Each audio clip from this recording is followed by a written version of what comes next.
Soy Elías. 15 años sirviendo como guardabosques en los rincones más oscuros y prohibidos de los Apalaches. 15 años mintiéndole a las familias de los desaparecidos. Hemos llegado a la marca de los 50 suscriptores. Y como lo prometí, hoy voy a cruzar la línea de no retorno, liberando el archivo más largo, oscuro y clasificado de toda mi vida. Este es el especial de 1 hora que destruirá mi acuerdo de confidencialidad y revelará el secreto absoluto del Sector 5. Todo lo que creían saber sobre la naturaleza, sobre nuestro trabajo y sobre las desapariciones en los parques nacionales es una mentira fabricada. Así que apaguen las luces, aseguren sus puertas y escuchen atentamente la historia de cómo perdí a mi mejor amigo, Arthur Miller. Todo comenzó a mediados de octubre, durante mi 8º año de servicio activo, cuando una tormenta anómala cortó las comunicaciones en toda la cordillera. 4 estudiantes universitarios de geología habían ignorado las advertencias de clima extremo y se habían adentrado en una zona no cartografiada del parque para recolectar muestras minerales. Arthur y yo fuimos designados como la unidad Alfa para rastrearlos y traerlos a casa con vida. Arthur era un veterano curtido, un hombre que conocía estas montañas mejor que las líneas de sus propias manos y que me había enseñado todo sobre supervivencia extrema. Llevábamos mochilas de expedición con suministros para 5 días, rifles de alto calibre y la firme convicción de que solo se trataba de unos jóvenes irresponsables perdidos en la maleza. Nunca imaginamos que nos estaban enviando directamente a las fauces de un matadero ancestral. Caminamos durante 2 días enteros bajo una lluvia helada y constante, cortando camino a través de zarzas gruesas como alambre de púas y cruzando arroyos desbordados. A medida que nos alejábamos de las rutas turísticas y penetrábamos en el corazón del Sector 5, noté que la topografía a nuestro alrededor comenzó a cambiar de una manera sutil pero profundamente perturbadora. Los imponentes pinos centenarios parecían crecer en ángulos físicamente imposibles, inclinándose unos hacia otros, como si estuvieran tejiendo una red sobre nuestras cabezas. El denso musgo que cubría las rocas ya no era de un verde saludable, sino de un tono amarillo enfermizo, casi fluorescente, que desprendía un olor rancio a tierra podrida y cobre oxidado.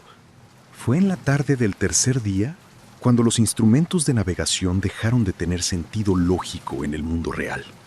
La aguja magnética de mi brújula militar comenzó a girar perezosamente en círculos perfectos, mientras que el dispositivo GPS de Arthur mostraba coordenadas que nos ubicaban literalmente en medio del océano Atlántico. Estábamos caminando a ciegas dentro de una zona de exclusión magnética. La lluvia finalmente se detuvo, pero fue reemplazada por algo mucho peor.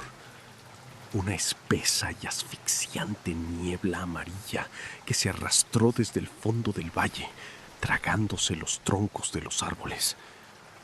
El silencio que acompañó a esta niebla era absoluto y antinatural, pesado como el plomo, sin un solo canto de pájaro, sin el crujir de una rama, sin el sonido del viento. Avanzamos con las armas preparadas, sintiendo que el aire se volvía cada vez más denso y difícil de respirar, como si estuviéramos descendiendo a los pulmones de un gigante dormido. De repente, Arthur levantó un puño cerrado, la señal táctica para detenernos de inmediato, y señaló hacia el frente con el cañón de su rifle temblando ligeramente.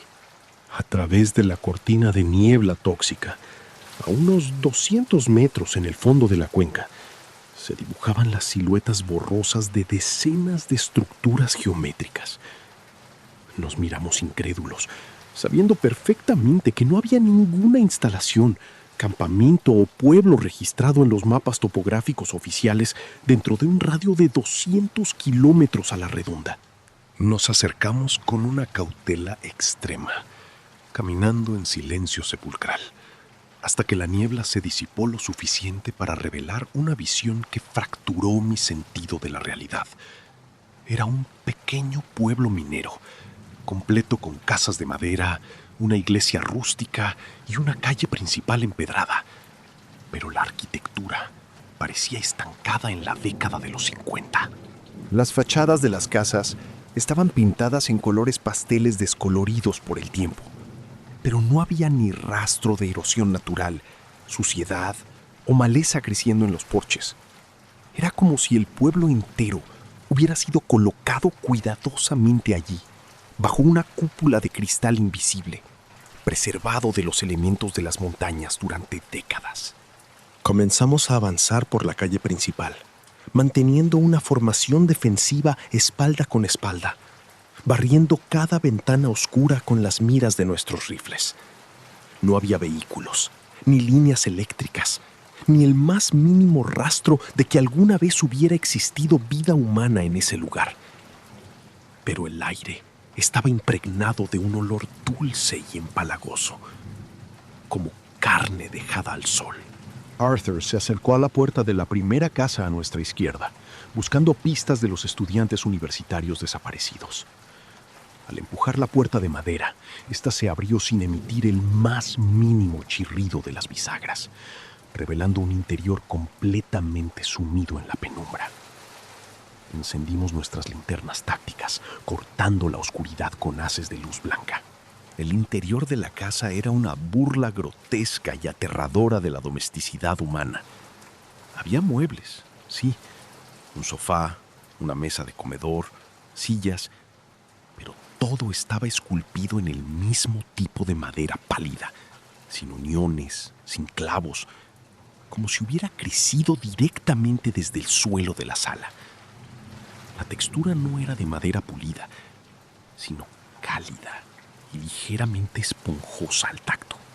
Mi estómago se contrajo violentamente cuando iluminé la chimenea de la casa, descubriendo que los ladrillos de arcilla roja no estaban unidos con cemento. Estaban fusionados con una sustancia fibrosa, cartilaginosa y húmeda que palpitaba rítmicamente, al unísono con el latido acelerado de mi propio corazón. Este pueblo no había sido construido, había sido cultivado. Salimos corriendo de esa casa, sintiendo unas ganas incontrolables de vomitar, comprendiendo que estábamos caminando dentro de un organismo titánico que imitaba la infraestructura humana. Fue entonces cuando Arthur gritó mi nombre desde el centro de la calle empedrada, señalando hacia el porche de una estructura más grande que parecía imitar la forma de una antigua oficina de correos. Allí, apiladas ordenadamente en una fila perfecta, estaban las 4 mochilas de expedición amarillas que pertenecían a los estudiantes de geología que estábamos buscando. Nos acercamos corriendo, pero no encontramos rastros de lucha, ni manchas de sangre, ni signos de que hubieran sido arrastrados en contra de su voluntad. Era como si simplemente se hubieran quitado el equipo y se hubieran esfumado en el aire. Al abrir las mochilas para revisar el interior, encontramos todas sus provisiones intactas, sus identificaciones, brújulas y botiquines de primeros auxilios sin usar. Pero en la mochila del líder del grupo encontramos su diario de campo, encuadernado en cuero, y la última página estaba cubierta con una caligrafía temblorosa, errática y casi incomprensible, escrita con lo que parecía ser carbón. El diario documentaba cómo al tercer día encontraron el pueblo en la niebla y decidieron refugiarse en la iglesia al caer la noche. La última frase, subrayada tantas veces que el papel estaba roto, decía: las casas cambian de lugar cuando parpadeas. No tienen puertas traseras. La madera sangra cuando la pisas. Nos están masticando lentamente desde las paredes. Justo cuando terminé de leer esa frase escalofriante, la radio satelital en el pecho de Arthur se encendió sola con un estallido de estática ensordecedor. Nos cubrimos los oídos por el ruido estridente, esperando escuchar la voz del centro de mando. Pero la estática se desvaneció siendo reemplazada por un coro de susurros ahogados, húmedos y superpuestos.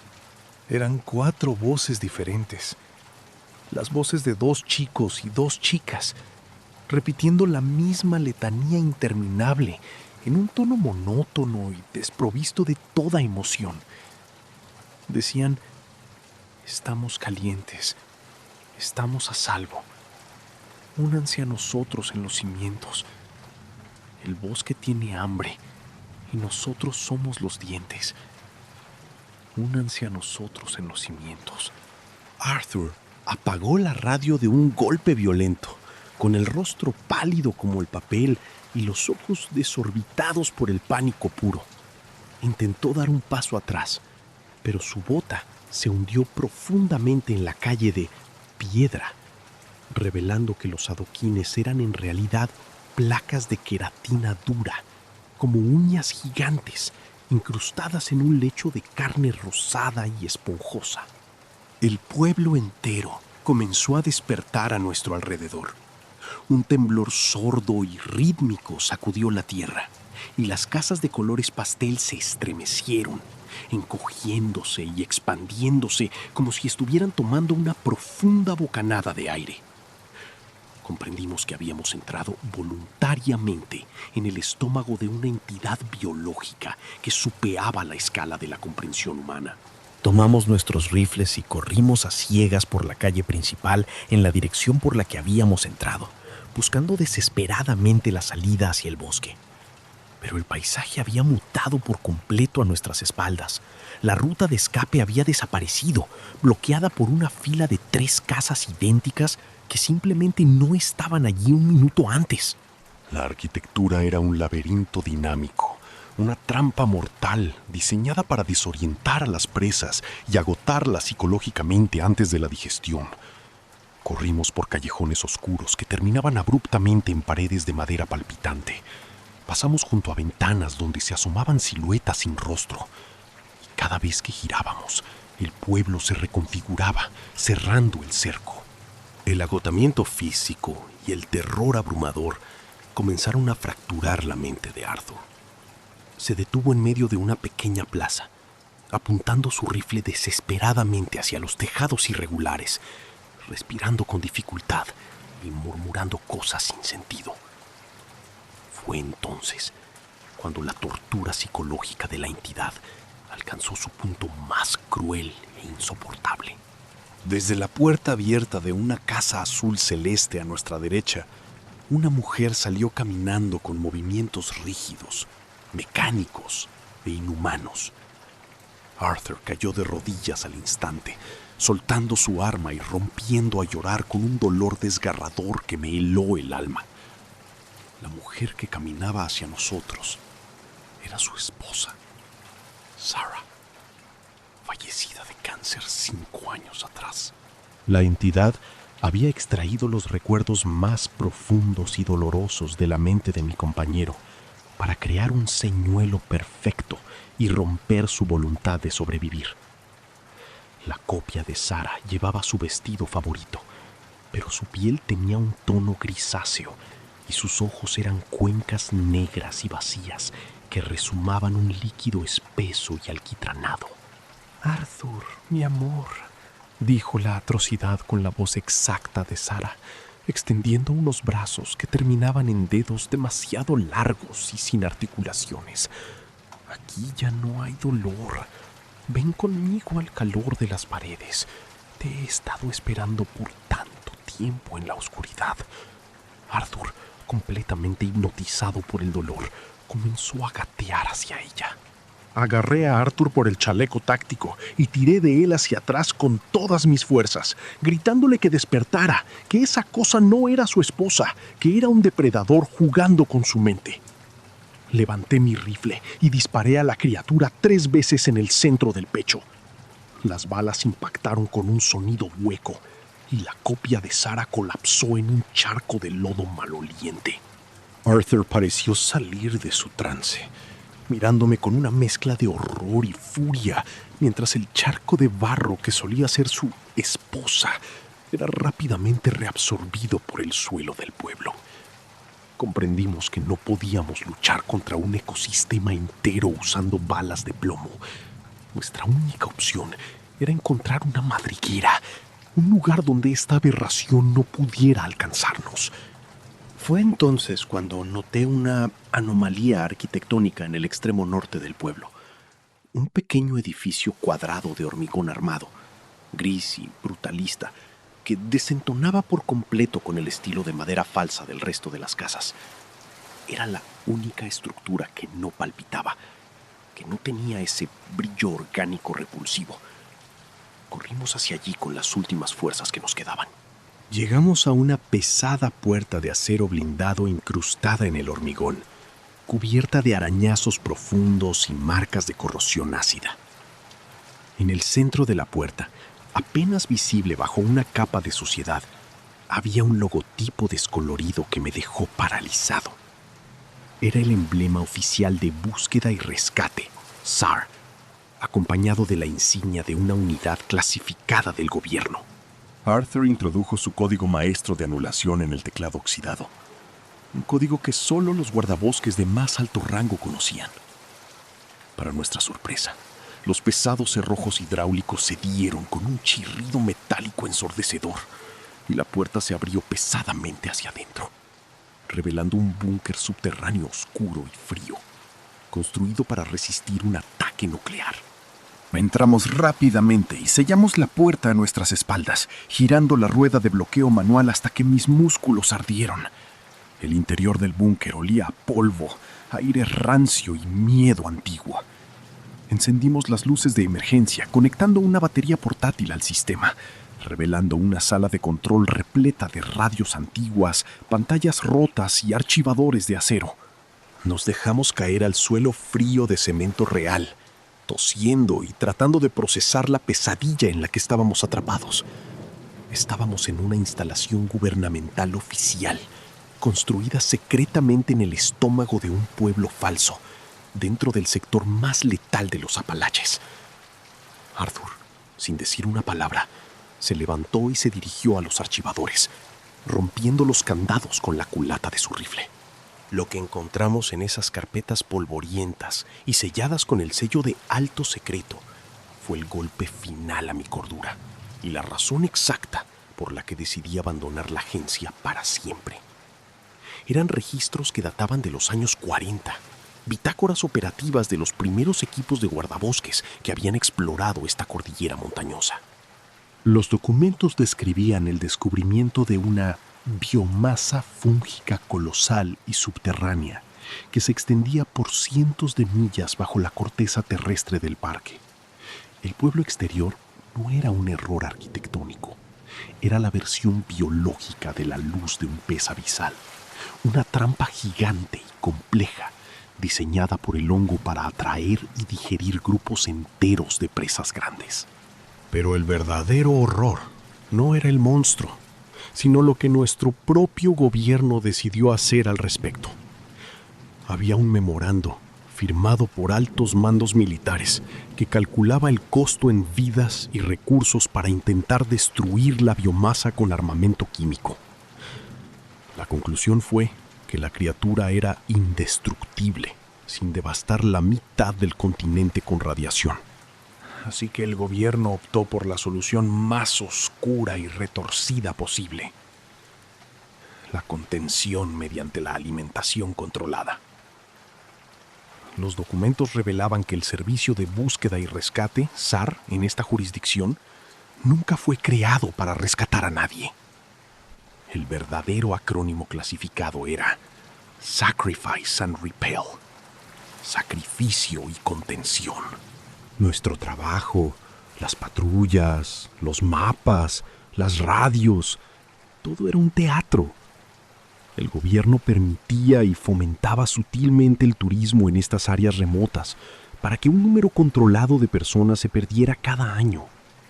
Eran ofrendas de carne para mantener a la biomasa saciada y evitar que expandiera su territorio hacia las grandes ciudades y rutas comerciales.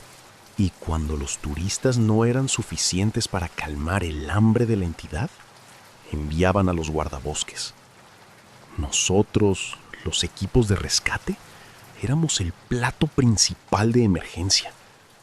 Nos enviaban a misiones suicidas sin comunicación real, guiándonos hacia las coordenadas exactas de las trampas más grandes para que el ecosistema se alimentara de nuestra ingenuidad y heroísmo.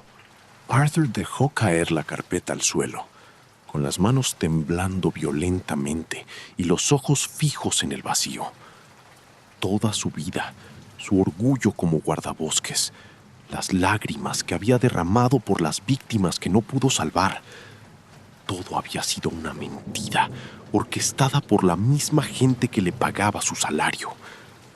Éramos simples pastores, entregando ovejas al lobo.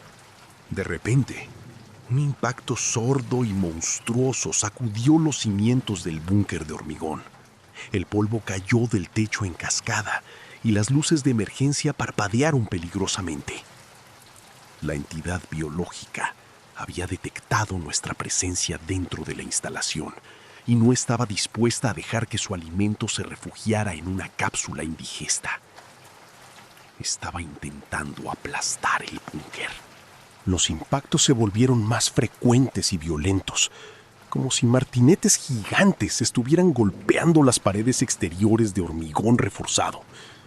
El acero de la puerta blindada comenzó a gemir y a deformarse ligeramente hacia adentro, bajo una presión incalculable. Escuchábamos el sonido asqueroso de la carne desgarrándose y los huesos rozando contra la piedra del exterior. A través del grueso metal de la puerta, las voces sintetizadas volvieron a sonar, pero ya no eran los susurros de los estudiantes perdidos. Era una cacofonía ensordecedora de cientos de voces superpuestas. Hombres, mujeres, niños y guardabosques que habían sido devorados a lo largo de décadas, todos gritando al unísono, exigiendo que abriéramos la puerta y nos entregáramos al ciclo. Arthur se volvió hacia mí, con una calma repentina y aterradora que reemplazó su pánico anterior. Caminó hacia un viejo panel de control oxidado en la esquina del búnker, etiquetado con letras rojas descoloridas como Protocolo de Purga Geotérmica. Había leído los manuales en los archivos. Sabía exactamente para qué servían esos interruptores cubiertos de polvo. «Elías, escúchame bien», dijo Arthur, cargando un cartucho en la recámara de su rifle con un movimiento firme. «Este búnker está asentado sobre una antigua vena de gas natural y tiene cargas explosivas en los cimientos para evitar que la entidad se lo trague. Voy a sobrecargar las válvulas. La explosión destruirá el pueblo señuelo y abrirá un cráter en el techo de la biomasa». Me negué rotundamente, agarrándolo por el brazo y gritándole que moriríamos los dos en la explosión, que debíamos esperar a que la bestia se rindiera. Pero él me miró con una sonrisa triste y rota, la sonrisa de un hombre que ya no tenía absolutamente nada por lo que vivir en el mundo de la superficie. «Yo ya estoy muerto, hermano. Morí cuando leí esos archivos», susurró. «Alguien tiene que salir de este infierno y contarle al mundo lo que nos han estado haciendo», continuó Arthur, empujándome bruscamente hacia una escotilla de escape de emergencia en el suelo, que conducía a un viejo túnel de ventilación que salía a 3 kilómetros de distancia de la zona de peligro. «Tú eres más rápido. Tú tienes familia. Tú vas a revelar esta maldita mentira». Las bisagras de la puerta principal reventaron con un estruendo metálico, y zarcillos de carne roja y musculosa del grosor de troncos de árboles comenzaron a colarse por los bordes, resumando ácido que derretía el hormigón. El olor a putrefacción llenó el búnker instantáneamente, ahogándonos. Ya no había tiempo para debatir, ni para despedidas heroicas. Arthur activó la secuencia de purga en el panel de control. Las luces rojas de alarma comenzaron a girar, acompañadas de una sirena ensordecedora y mecánica que anunciaba el fin de la instalación. Me miró por última vez, asintió con determinación y levantó su rifle, disparando ráfagas continuas contra la masa de carne que intentaba forzar la entrada principal. Con lágrimas nublando mi visión y el corazón destrozado por la culpa, abrí la escotilla de escape, me deslicé por el estrecho tubo de metal oxidado y comencé a arrastrarme en la oscuridad absoluta, impulsado por el pánico ciego y la adrenalina. Atrás, en la superficie, escuchaba los disparos de mi mejor amigo mezclándose con los rugidos sobrenaturales de la entidad. Me arrastré sobre mis codos y rodillas durante lo que me pareció una eternidad por ese tubo asfixiante, raspándome la piel y respirando polvo tóxico, mientras los temblores del suelo se volvían cada vez más violentos. Sabía que la sobrecarga de presión en el búnker estaba a punto de alcanzar su punto crítico, y si no salía a la superficie rápido, el túnel colapsaría sobre mí. Finalmente, vi una luz pálida al final del conducto. Pateé la rejilla de salida con las últimas fuerzas de mis botas, rompiendo los tornillos oxidados, y salí disparado hacia el lodo frío de un bosque que finalmente se veía y se sentía real. Caí de rodillas, tosiendo sangre y barro, a varios kilómetros de distancia del valle donde se encontraba el pueblo falso. 3 segundos después, la tierra bajo mis pies se levantó violentamente. Un estruendo colosal, mucho más fuerte que cualquier trueno que haya escuchado en mi vida, rasgó el cielo del amanecer. Una inmensa columna de fuego, humo negro y tierra podrida se elevó en la distancia, incinerando el pueblo señuelo y creando un cráter en el tejido de esa abominación subterránea. La onda expansiva me arrojó de cara contra el barro, arrancando árboles de raíz a mi alrededor y enviando una lluvia de cenizas asquerosas y fragmentos de carne calcinada que cayeron sobre el bosque como nieve negra. Arthur lo había logrado.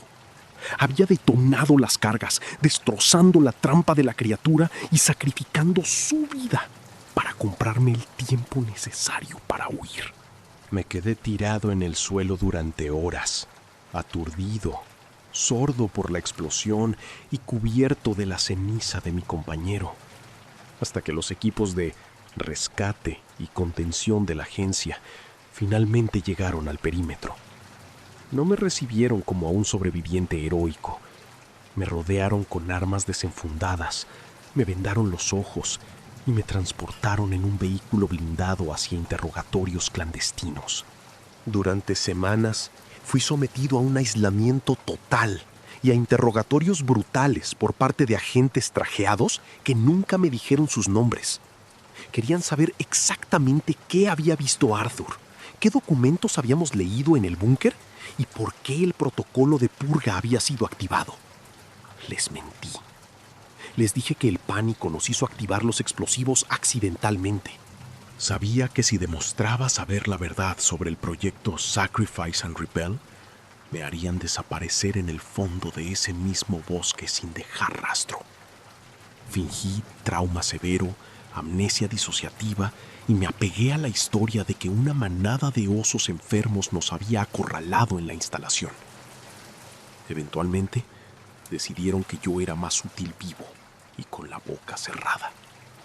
Me obligaron a firmar montañas de documentos de confidencialidad, amenazando la vida de mi familia si alguna vez hablaba sobre el pueblo de madera palpitante o el búnker de hormigón. Oficialmente, Arthur Miller fue declarado muerto por el ataque de un puma solitario durante una operación rutinaria, y los estudiantes de geología fueron catalogados como desaparecidos sin resolver. Renuncié a la agencia poco después, incapaz de ponerme ese uniforme que ahora representaba una traición imperdonable hacia cada persona que caminaba confiada por esos senderos. Pero escapar físicamente de los Apalaches fue la parte fácil.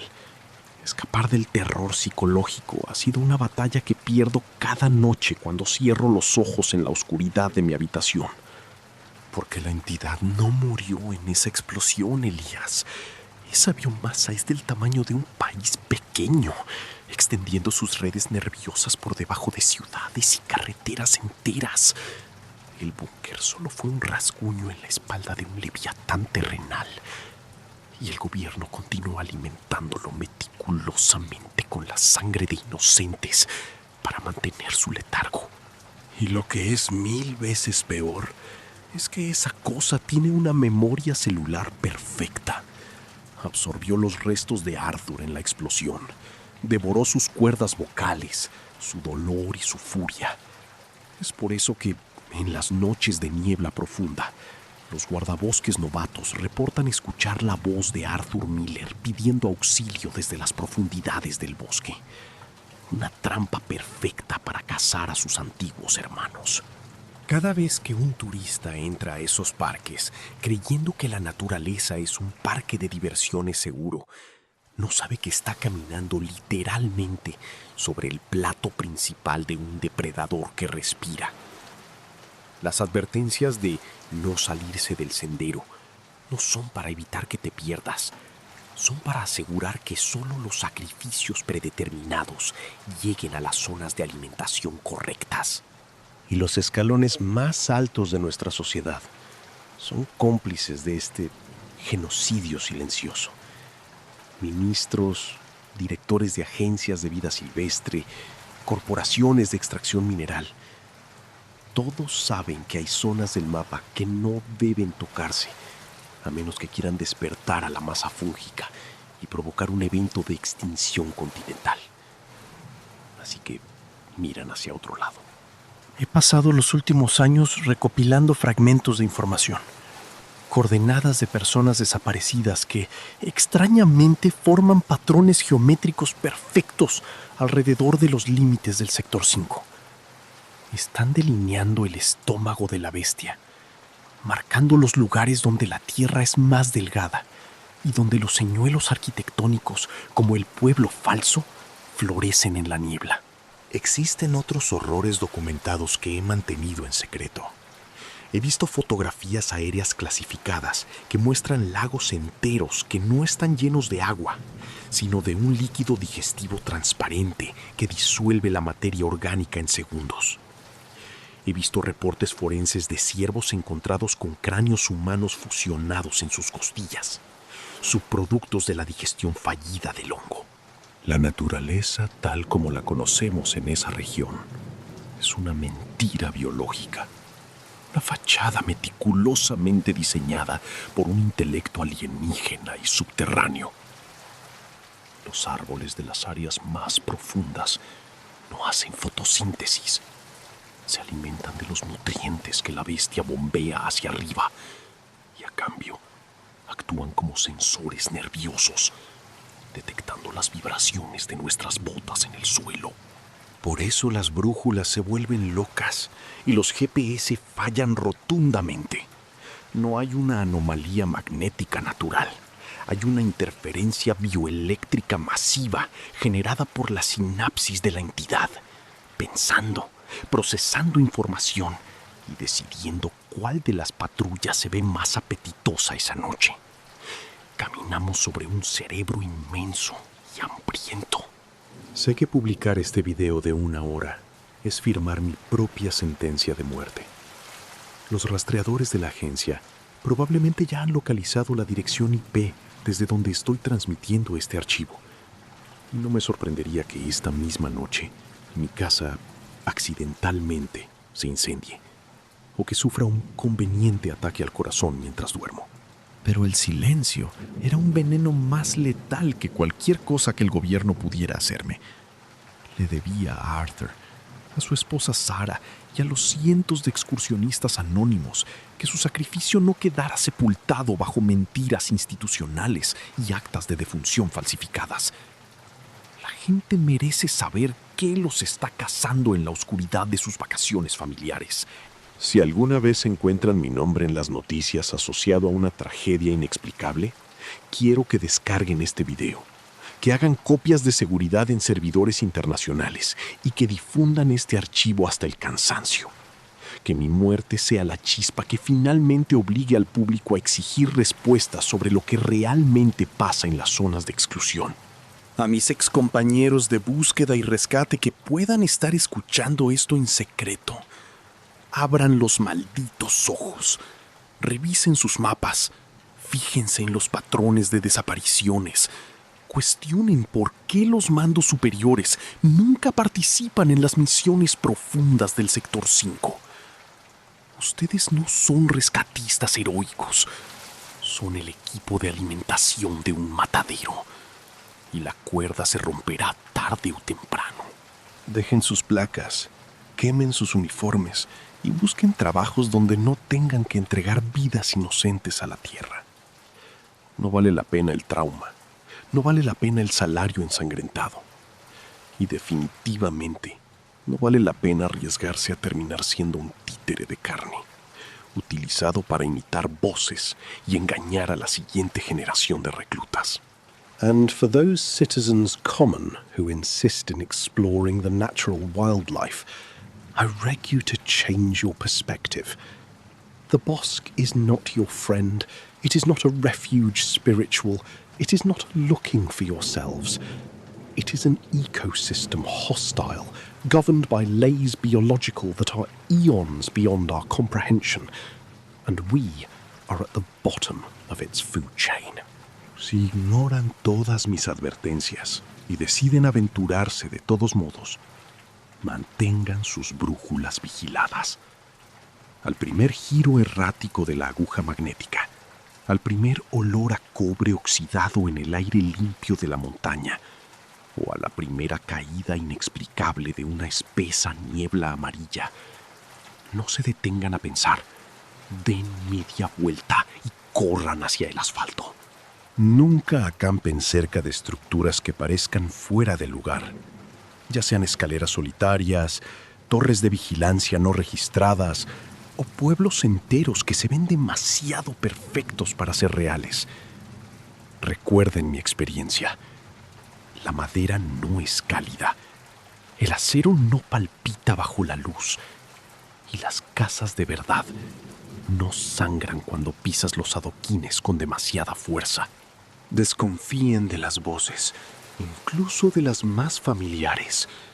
El ente utilizará sus afectos más profundos como anzuelos, imitando llantos de bebés, gritos de auxilio de mujeres o la voz de un amigo muerto.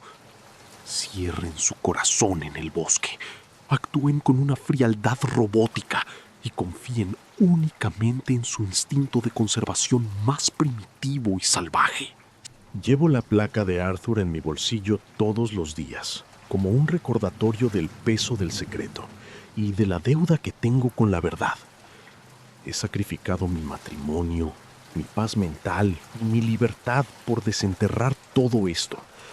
Pero si este archivo de 1 hora logra salvar a una sola familia de caminar directamente hacia las fauces del Sector 5, habrá valido la pena. Han sido 50 guardabosques leales los que me impulsaron a romper el silencio total. 50 personas despiertas en un mar de ceguera voluntaria. Pero esto es solo el principio de nuestra lucha. El gobierno tiene recursos infinitos para desacreditarme, llamarme un veterano loco con estrés postraumático o simplemente borrar este canal del mapa digital. Por eso la carga de la prueba ahora recae sobre ustedes, mi nueva unidad. Tienen el conocimiento prohibido de la operación Sacrifice and Repel. Tienen la verdad biológica sobre la biomasa subterránea. La ignorancia ya no es una excusa válida si alguno de sus seres queridos desaparece sin dejar rastro en el próximo campamento de verano. Investiguen las tasas de desapariciones en su área local. Compárenlas con los mapas de actividad geológica anómala. Construyan la red de información que la agencia trató de destruir cuando selló ese búnker de hormigón. Conviértanse en los verdaderos guardianes que la humanidad necesita, no en los pastores ciegos que nosotros fuimos por tantos años oscuros. Mi tiempo frente a la cámara se está agotando. Puedo escuchar estática inusual en la radio de mi escritorio y un zumbido eléctrico en las paredes de mi casa que no estaba allí hace un par de horas. Saben que he transmitido. Saben que el archivo del Sector 5 ahora es de dominio público. No tardarán en venir a limpiar el desastre. No tengo miedo de lo que me hagan los trajes de la agencia. Mi único terror es la posibilidad de que, cuando me maten, arrojen mi cuerpo a una de esas grietas alimenticias en las montañas y termine fusionándome con la biomasa, convertido en una de esas marionetas que lloran en la oscuridad para atraer a más víctimas a la trampa. Prométanme que, si mi voz desaparece de las redes, si Elías deja de publicar de la noche a la mañana, no dejarán que esta información muera conmigo. Creen canales espejo, compartan las coordenadas, enseñen las reglas de supervivencia a la próxima generación de campistas. La bestia solo puede seguir devorando en masa si se mantiene oculta bajo el velo de la ignorancia. Esta es mi confesión final sobre la noche que destruyó mi vida. El peso finalmente ha abandonado mis hombros y ahora descansa en sus mentes. Han sobrevivido a una hora completa de la verdad más oscura de la humanidad, y eso demuestra que tienen la fuerza mental para enfrentar lo que viene. No dejen de mirar por encima de sus hombros cuando caminen solos de noche. La biomasa puede estar confinada a los Apalaches por ahora, pero sus raíces siguen creciendo en la oscuridad, buscando nuevas zonas de caza más cerca de nuestras cómodas ciudades suburbanas. La guerra biológica ya ha comenzado y nosotros ni siquiera nos habíamos dado cuenta.